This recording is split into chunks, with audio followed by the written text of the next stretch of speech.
আমাদের অভিজ্ঞতার একটু ঘাটতি আছে। আমাদের অভিজ্ঞতা একেবারেই নাই। সেটা হলো চাঁদাবাজিতে আমাদের অভিজ্ঞতা নাই, সিন্ডিকেটে আমাদের অভিজ্ঞতা নাই, নিজ দলের মধ্যে লোকদের খুনাখুনি করে নিজ ভাইকে হত্যা করার অভিজ্ঞতা নাই।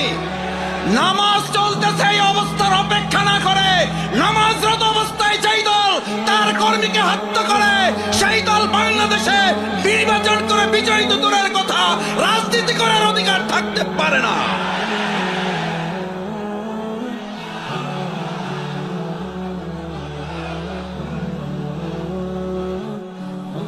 নামাজ চলমান অবস্থায় তার দলের লোকেরা তার দলের লোকদেরকে হত্যা করে। আমি তাদের বিবেকের কাছে জানতে চাই, নামাজরত অবস্থায় আপনার দলের আপনার কর্মী আপনার কাছে নিরাপদ নয়, আপনার কাছে বাংলাদেশের কোন আরেকজন মানুষ নিরাপদ হতে পারে না। আমাদের অভিজ্ঞতা নাই।